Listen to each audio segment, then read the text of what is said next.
말라기는 구약의 가장 마지막 성경입니다. 말라기라는 말은 나의 사자라는 말입니다. 어흥하는 사자가 아니고 메신저라는 말입니다. 이것이 실제 말라기라는 사람의 이름인지 아니면 호칭인지는 잘 모릅니다. 왜냐하면 이름으로 보기에는 조금 이상한 게 있습니다. 성경에서 나오는 사람들의 이름은 누구의 아들 누구 혹은 어느 사람 누구 이렇게 말하고 있거든요. 이새의 아들 다윗, 햇사람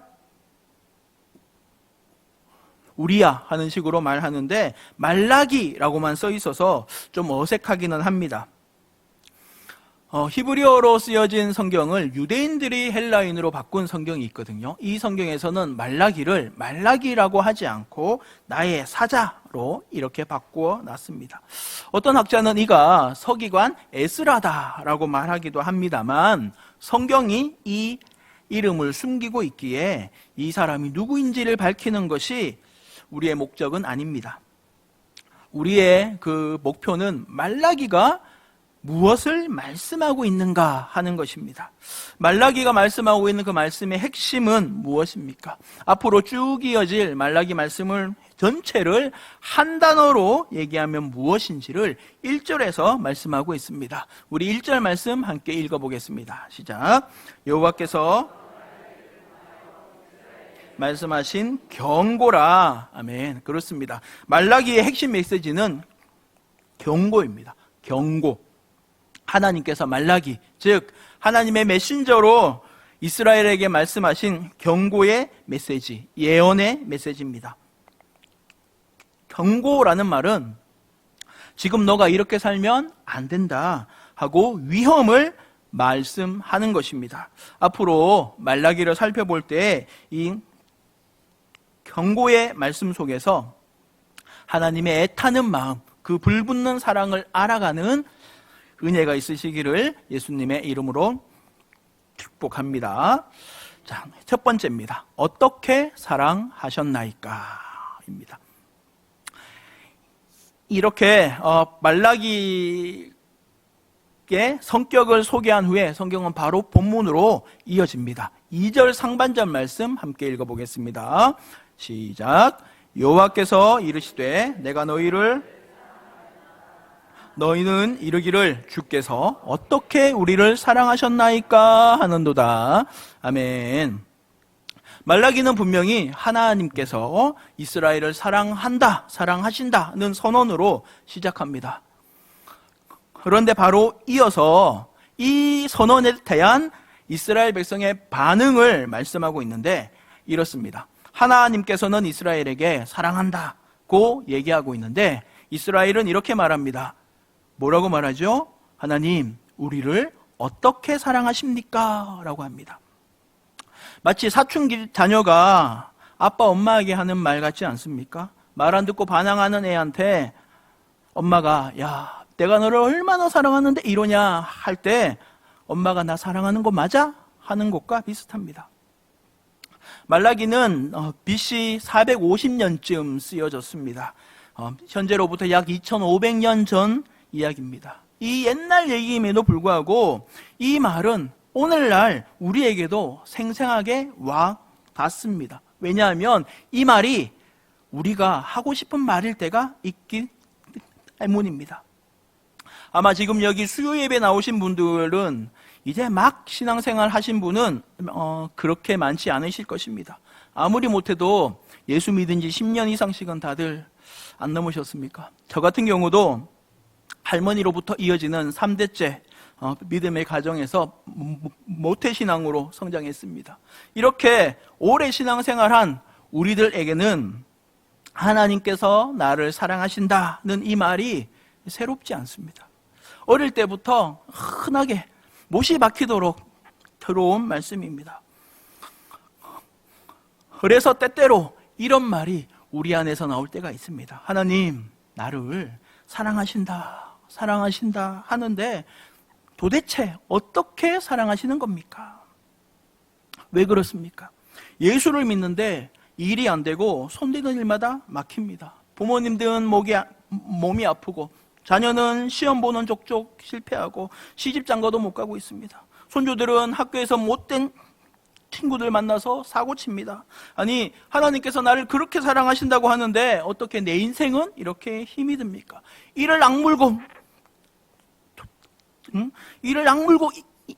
이래서 좀 살만하다 했더니 사기를 당하고, 좋은 사이 만났다 했더니 딸을 막 늙어패서 맨날 싸우고, 이제 인생의 어려운 일들 다 마치고 처음 한숨 돌리고 좀 쉬려고 하니 온몸이 망가져 있는 것이 우리네 인생입니다. 이런 일이 불신자들한테만 생기면 좋을 텐데 우리 신자들의 삶도 이와 마찬가지입니다. 이럴 때 우리는 나도 모르게 이런 의문을 가질 때가 있습니다. 하나님, 나를 정말 사랑하십니까? 혹시 우리의 자녀가 우리에게 이런 얘기를 한다면 어떻게 반응하시겠습니까? 사람마다 다르겠지만 저라면 일단 호통을 좀 칠 것 같습니다. 이런 버르장머리 없는 놈, 이게 무슨 말버릇이냐 할 것 같습니다. 또 이어서, 야, 네가 그렇게 생각이 안 난다고 하니까 내가 하나씩 얘기해 주겠다 하면서 제가 했던 것들 하나하나 얘기할 것 같습니다. 야, 내가 이때까지 너 똥기저귀 다 갈았고, 학교 공부 다 시켰고, 시집 장가 갈 때 내가 집도 다 해줬고, 손주들 낳고 네가 힘들다 할 때 내가 아픈 몸 이끌고 가가지고 내가 다 봐준 것들 다 얘기하려면 뭐 한도 끝도 없지 않겠습니까? 이런 거 저런 거 다 해줬는데 이거를 내가 너를 사랑해서 해준 거지 왜 했겠냐 하면서 화가 머리 끝까지 나면 이렇게 험한 말도 좀 할 것 같습니다. 하지만 사랑이 많으신 하나님께서는 이런 말을 하는 이스라엘 백성에게 호통도 안 치시고 화도 내지 않으시고 이제껏 하나님께서 하신 일들을 하나하나 말씀하지도 않으십니다. 하나만 말씀하십니다. 그 하나를 말씀하시는 게 2절 하반절부터 3절입니다. 우리 함께 읽어보도록 하겠습니다. 시작. 형이 아니냐? 그러나 내가 야곱을 사랑하였고 에서는 미워하였으며 그의 산들을 황폐하게 하였고 그의 산업을 광야의 이리들에게 넘겼느니라. 아멘. 어떨 생각하면 이해가 되지 않습니다. 아니, 하나님 정말 날 사랑하십니까? 근데 그 사랑이 왜 나에게는 와닿지 않죠? 왜 나한테는 전혀 느껴지지 않죠? 왜 나는 하나님의 그 보호 아래 있지 않은 것 같죠? 하나님 정말 살아는 있으십니까? 하는 이런 버르장머리 없는 말에 하나님께서 이렇게 말씀하시는 거예요. 에서가 형이고 야곱이 동생이지, 하지만 나는 야곱을 사랑하고 에서를 미워한단다 라고 하십니다. 오늘 설교의 목표는 이 한 구절을 이해하는 것입니다. 이 말씀의 의미가 오늘 우리 모두의 심령에 새겨지시기를 예수님의 이름으로 축원합니다. 그 다음입니다. 에서와 야곱. 하나님의 이 말씀을 이해하기 위해서는 먼저 에서와 야곱을 좀 살펴봐야 합니다. 자, 창세기로 가서 에서와 야곱의 아버지 이삭부터 먼저 살펴보도록 하겠습니다. 이삭은 오늘날로 보아서도 작은 나이가 아닌 40살에 장가를 갔습니다. 오늘날도 일찍 간 것이 아닌데 이 성경의 시대에는 정말 어마어마하게 늦게 간 거죠. 이때 아버지 아브라함의 나이는 140살이었고 어머니 사라는 이미 이 세상에 없었습니다. 아마도 이방 여인과 혼인하고 싶지 않아서 또 믿는 가문의 아내를 맡고 싶어서 오랫동안 있었겠죠. 자, 이렇게 40살에 장가든 20년 후에 60살에 아들 쌍둥이를 낳습니다. 이 아이들이 에서와 야곱입니다. 자, 이 성경 말씀 창세기 25장 25절 말씀 우리 함께 읽어볼까요? 시작. 먼저 나온 자는 이름을 에서라 하였고, 어머니 뱃속에서 먼저 나온 아이를 보니 붉고 전신이 털옷을 입은 것 같다고 합니다. 아기가 나오면 약간 발그스름한 것이 당연한데 더 붉다고 한 거 보면 좀 많이 빨갰던 것 같습니다. 또 갓난아기인데 온몸이 털이 이렇게 북실북실합니다. 머리숱만 많아도 신기한데 온몸에 털이 났으니 얼마나 신기하겠습니까? 그래서 그 아이의 이름을 에서라고 했습니다. 에서는 털이 많다라는 말입니다. 또 연달아서 그 동생이 나왔는데 형의 발꿈치를 손으로 잡고 이렇게 나왔습니다. 이것도 일반적인 일은 아니죠. 그래서 이름이 야곱입니다. 야곱이란 말이 발꿈치를 잡다라는 말입니다. 자, 40살에 장가가서 60에 아이들을 낳았으니 얼마나 이쁘겠습니까? 아들 쌍둥이를 낳았는데 장남에서는 그냥 상남자입니다. 우리들은 성경 말씀에 하도 익숙하여서 에서는 힘만 센 바보고 야곱은 하나님의 사람이다 하고 의뢰 생각하기 쉬운데, 사실 이런 배경 지식을 내려놓고 곰곰이 생각해 보면 오히려 야곱보다 에서가 더 매력있고 인간적이라는 사실을 발견할 수 있습니다. 제가 이제부터 설득을 하도록 하겠습니다. 첫 번째, 에서가 야곱보다 중요한 이유는 에서가 장남이라는 사실 때문입니다. 자, 쌍둥이인데 쌍둥이 가운데 형을 꼭 따져야 하나, 시간초도 없는데 장남이고 말고가 어디 있느냐 할 수도 있지만, 함께 읽었던 말라기 말씀에 에서가 형이라 하였으니 형이 맞습니다. 또 하나님께서 말씀하시기를 장남은 나에게 속하였다고 하셨습니다. 아들을 낳을 때 순서를 정하시는 분이 하나님이십니다. 하나님께서 에서를 장남으로 나오게 하신 것입니다. 자, 장남은 당연히 상속권이 있습니다. 요즘 우리나라도 이제 상속법이 많이 바뀌어서 각자 똑같이 받지만, 예전에 60년대 우리나라 민법으로는 장남이 상속을 100% 다 받게 되어 있었습니다. 장남이 다 받아가지고 알아서 다 이렇게 봉양하고 너 형제들한테 쓰라는 의미였죠. 불과 100년 전 법이 이랬었는데, 이 성경 시대에는 당연히 장자가 모든 것을 받는 세상이었습니다. 에서가 장남임을 이렇게 강조하는 이유는 제가 장남이라서. 자, 그 다음, 자, 에서의 성품도 따지고 보면 그렇게 나쁘지 않았습니다. 우리 성경 말씀 같이 읽어볼까요? 창세기 25장 27절 말씀입니다. 함께 읽습니다. 시작. 그 아이들이 장성함에 사냥꾼이었으므로 들 사람이 되고, 야곱은 조용한 사람이었으므로 장막에 거주하니. 아멘. 에서는 날 때부터 온몸이 북실북실 털이 수북하더니 익숙한 사냥꾼으로 성장합니다. 그냥 소일거리 삼아서 사냥하는 것이 아니라 하는 일이 사냥인 거예요. 그 생계를 유지하는 업이 사냥인 겁니다.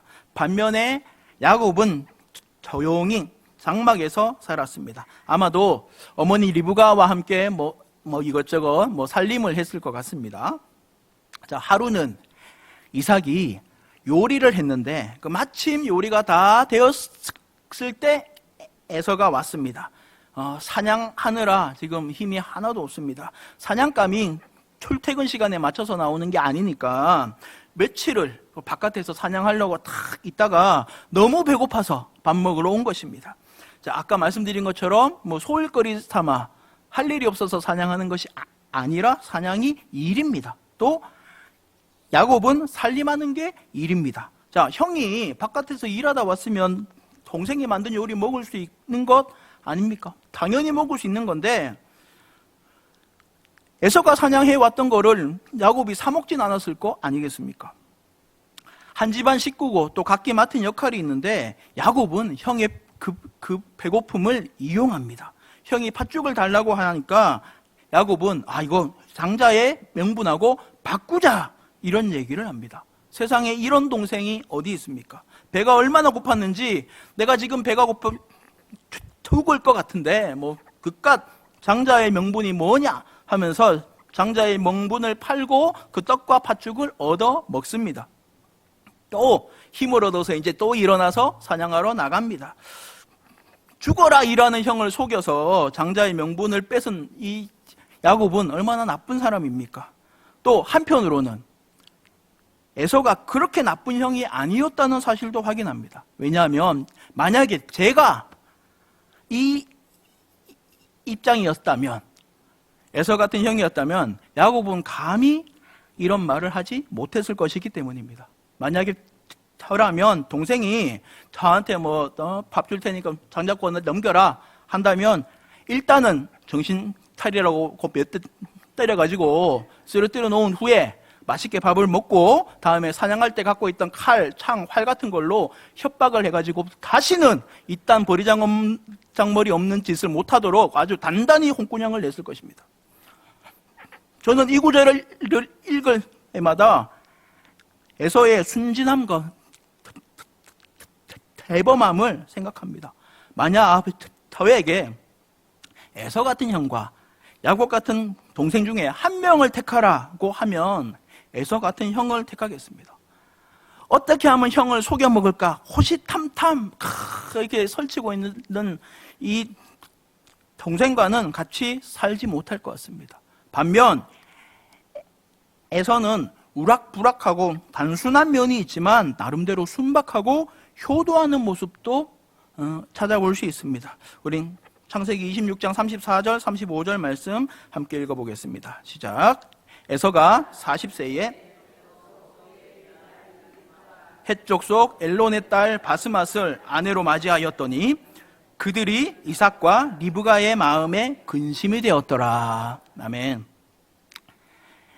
에서도 아버지 이삭처럼 나이 40살에 장가갑니다. 자, 장가는 가는데 헷족 속 여인을 둘이나 만나서 아버지 어머니의 마음을 아프게 합니다. 그러니까 이방인들을 며느리로 맞이한 거죠. 이렇게 아빠 엄마가 힘들어하니까 걱정하지 마시라고 에서가 어떻게 합니까? 자, 창세기 28장 말씀 함께 읽겠습니다. 시작. 이에 에서가 이스마엘에게 가서 아브라함의 아들 이스마엘의 딸이요 느바요의 누이인 마할랏을 아내로 맞이하였더라. 아멘. 이게 무슨 말이냐면, 야 아들아 왜 하필이면 이방 여인들을 맞이하냐, 엄마 아빠가 너무 마음이 아프다 하니까 알겠습니다 하더니 이스라엘 여인을 또 아내로 맞이한 거예요. 그러니까 3명이 된 거예요. 자, 이렇게 믿음의 여인을 맞이했으니 아버지 어머니께서 조금 걱정을 덜 하시지 않겠나 하고 생각했던 것 같아요. 에서가 비록 이렇게 멍청하지만 그 마음만은 순박하지 않습니까? 미워할 수 없지 않습니까? 자, 이런 무던한 에서도 결국에는 야곱이 아버지를 속여서 장자가 받을 복을 혼자서 다 받았다는 것을 알자 화가 머리 끝까지 나서 막 합니다. 장자의 복을 뺏긴 것도 화가 나지만 이 야곱이 형을 속이는 것에 그치지 않고 아버지도 속였구나 하는 것에도 화가 났을 것입니다. 자, 이렇게 아버지를 속였던 일에 공범이었던 리브가는 어떻게 하냐면 야곱을 멀리 바단 아람으로 보내지만 자기는 남아 있습니다.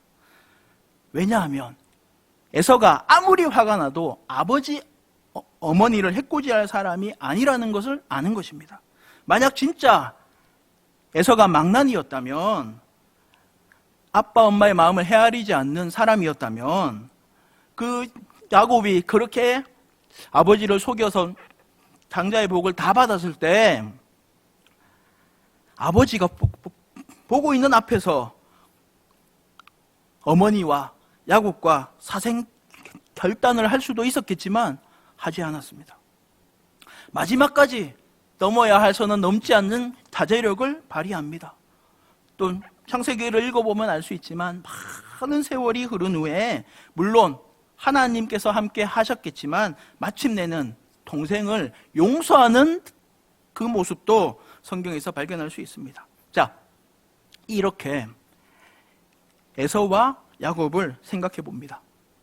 형을 상대로 사기치고 어떻게 형님한테 내가 보복당하지 않을까 싶어서 전전긍긍하고 있는 이 야곱이 매력이 있습니까? 아니면 동생이 태어날 때부터 계속 자기를 경쟁하고 속여왔음에도 불구하고 마침내는 그 모든 것을 용서하는 형이 더 매력이 있습니까? 당연히 형이 더 나은 사람 아닙니까?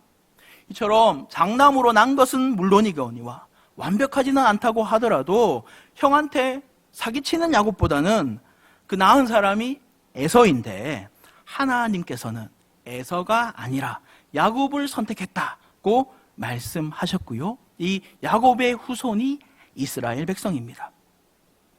세 번째, 야곱을 사랑하였고 에서를 미워하였으며. 자, 따라서 하나님께서 이스라엘 백성에게 하신 말씀, 야곱을 사랑하였고 에서를 미워하였으며 라는 말씀은 이 뜻입니다. 이스라엘아, 내가 너를 얼마나 사랑하는지 정말 모르겠느냐? 애초부터 너희는 내 사랑을 받을 자격이 없었는데 내가 너희를 사랑한 것이다 라고 말씀하시는 거예요. 자, 믿음의 조상인 아브라함을 하나님께서 선택하셨습니다. 그런데 왜 아브라함입니까? 아브라함은 바벨탑 사건 이후에 갑자기 나타납니다. 아브라함이 우르 땅에서 홀로 하나님을 잘 섬겨서 하나님이 너 참 예쁘구나 훌륭하구나 해서 택하신 것이 아닙니다. 아브라함의 아버지는 우상을 만드는 사람이었고요. 옛날에는 아버지가 하는 일을 그대로 아들이 다 물려받아서 했으므로 아브라함도 똑같은 일을 했을 것입니다. 아브라함은 하나님의 부르심을 받을 이유가 없는 사람인데 하나님께서 부르신 겁니다. 야곱도 마찬가지입니다.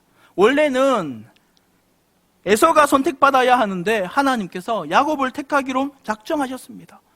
야곱의 인격이 훌륭했다거나 혈통이 더 좋아서가 아닙니다. 우리가 보기에는 아무런 이유가 없습니다. 오히려 에서가 장남이라서 더 좋은 조건이지만 하나님께서는 야곱을 택하기로 하십니다. 두 쌍둥이가 엄마 뱃속에서 싸울 때 이삭이 하나님 이거 어떡할까요? 하니까 하나님께서 이렇게 말씀하십니다. 창세기 25장 23절 말씀 함께 읽겠습니다. 시작. 이 족속이 큰 자가 어린 자를 섬기리라 하셨더라. 아멘. 엄마 뱃속에 있을 때부터 이미 에서는 야곱을 섬기기로 하나님께서 작정하신 것입니다. 이유는요? 이유는 없습니다. 하나님께서 이렇게 택하신 거예요. 그리고 하나님께서는 하나님, 나를 정말 사랑하시는 건 맞나요? 진짜예요? 나를 사랑하신다면 왜 그 사랑이 나에게는 안 느껴지죠? 왜 내 삶에는 이렇게 어려운 일이 계속해서 일어나나요? 라고 발악하는 이스라엘 백성에게 이것을 답으로 내놓으십니다. 너 애초에 내 사랑을 받을 이유가 있었느냐? 하고 말입니다. 은혜라는 말은 자격 없는 자에게 베푸시는 사랑이라는 말입니다. 받아서는 안 되는 사람이 받는 사랑이라는 말입니다. 이것이 복음의 핵심이에요. 하나님께서 나를 사랑하시는데 나한테 무슨 이유가 있어서가 아니라 하나님께서 나를 사랑하시기로 창세 이전부터 작정하셔서 나를 위하여 아들 예수님을 십자가에 못 박으시기까지 하면서 나에 대한 사랑을 확증하셨다 하는 것이 복음입니다. 우리는 모두 그 은혜와 사랑에 감격하여 하나님 앞에서 엎드러졌던 사람들입니다. 이런 마음으로 성경을 읽으면 아브라함을 부르신 것도 은혜고 12 제자를 부르시는 것도 은혜고 바울을 부른 것도 은혜입니다. 내가 예수님 같이 이렇게 세상의 왕으로 온다면 나를 보필할 신하 12명을 내가 선택할 수 있다면 어떤 사람을 부르겠습니까? 내가 살아갈 땅엔 로마의 황제 1명 부르고 제일 사람 수 많은 중국의 황제 1명 부르고 세계 최고로 똑똑한 사람 한 명 부르고, 말을 잘해서 막 이 나라 말, 이 나라 말, 이 나라 말 여러 가지 말하는 사람 한 명을 선택하고, 세계에서 최고 부자 한 명 부르고, 제일 싸움 잘하는 사람 한 명 부르고, 이렇게 부르지 않겠습니까?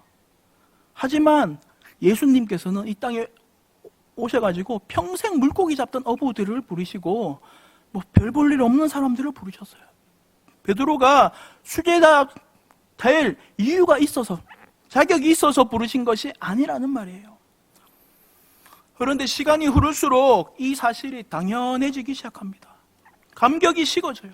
마침내는 어떻게 바뀌냐면, 아니 하나님이 나 사랑하시는 건 당연한 건데 뭐 이런 걸로 감사하냐 하고 바뀌어 버립니다. 말라기 시절에 이스라엘 백성들이 이러했습니다. 우리는 다 언약 백성 아니냐, 하나님께서 우리를 부르시고 함께 하시겠다고 약속하지 않았느냐, 그런데 우리가 우상숭배 좀 했다고 어떻게 우리한테 이럴 수 있냐, 하나님 우리한테 해준 게 뭐가 있냐, 뭐 이렇게 바뀌어 버립니다. 이것은 시간과 공간을 뛰어넘어서 오늘날 우리에게도 마찬가지입니다. 예수를 믿은 지 오래되면 감격이 식어집니다. 내가 하나님의 사랑을 받을 자격이 없고 이유도 없는 사람이라는 그 확고한 사실이 점점 희미해져 갑니다. 애당초 하나님께서 나를 사랑하실 이유가 없었다는 것을 잊어버리면 내가 높아집니다. 어느 교회를 가든지 불평하는 사람들이 있습니다. 어떤 사람은 시설을 불평하고, 어떤 사람은 성도들이 너무 사랑이 없다고 불평하고, 어떤 사람은 목사님의 말씀에 힘이 없다고 불평합니다. 저는 이렇게 불평하는 사람들, 어느 사람들한테서도 나는 하나님께서 사랑하실 사람이 아닌데 나를 사랑하셔서 내가 은혜로 예수 믿고 있습니다 하는 말을 못 들어봤습니다. 예전에 사역할 때 얘기입니다. 상황을 파악하고 어떻게 되는지 알고 싶어서 이렇게 성도님들한테 이렇게 저렇게 연락하면 이렇게 말하시는 분이 있습니다. 난 이거 할 마음 없었는데 누가 내 이름 여기에 올려놨냐, 나는 모르겠고 목사님 알아서 하세요 하는 분이 있습니다. 하나님께서 나를 부르실 자격이 없는데 내가 하나님의 소유가 됐다는 것을 정말 안다면 이런 말 할 수 있습니까? 우리 가운데는 이런 분이 한 분도 없을 줄로 믿습니다. 성경 말씀은 어제나 오늘이나 영원토록 똑같습니다. 하나님 정말 저 사랑하는 거 맞습니까? 하며 외치는 이스라엘 백성에게 하나님께서 이렇게 말씀하신다니까요. 너 애초에 내 사랑받을 자격이 있었느냐? 너 그거 벌써 잊었구나? 하십니다. 사랑하는 삼락의 성도 여러분, 예배가 지루하십니까? 시설이 낡고 불편해서 힘드십니까? 성도들이 매정하고 사랑이 없습니까? 내 신앙생활이 이렇게 힘든데 왜 내 인생에 하나님께서 함께 하시지 않느냐? 하나님 정말 살아계십니까? 하는 마음이 생기십니까? 하나님께서 이렇게 말씀하십니다. 너 애초에 내 사랑받을 자격이 있었니? 네가 목사, 장로, 권사, 집사가 될 사람이었니? 왜 처음 사랑을 까맣게 잊어버렸니? 라고 하십니다. 내가 죄인이라는 사실을 자각할 때 비로소 은혜가 은혜로 여겨집니다. 내가 사랑받을 자격이 없다는 사실을 절실하게 하면 은혜가 회복됩니다. 은혜를 회복하기 위해서 더 좋은 시설이 있는 곳으로, 더 사람 많은 곳으로, 더 좋은 설교 찾아간다고 은혜가 회복되는 게 아닙니다. 내가 도저히 살 소망이 없는 죄인임을 절실히 알고 하나님의 사랑이, 나를 사랑하시는 그 하나님의 사랑이 얼마나 비현실적으로 큰지를 알 때에 은혜가 회복됩니다. 이 일은 어떻게 가능합니까? 말씀과 기도로만 가능합니다. 인간의 노력과 학문과 이런 걸로 되는 것이 아니라 오직 성령 하나님이 하시는 일입니다. 감사하게도 우리가 700일 기도를 시작했습니다. 공동체 성경 낭독도 함께 하고 있습니다. 다른 것 없습니다. 말씀과 기도입니다. 말씀으로 하나님을 더 사랑하고 기도로 하나님과 더 친밀해질 수 있습니다. 말씀이 없으면 교만해지고 기도가 없으면 냉랭해집니다. 기도하고 말씀 보는 일에 함께 동참해요. 이렇게 700일 가운데 순종만 하여도 우리의 신앙이 무럭무럭 성장할 것을 믿습니다. 할렐루야.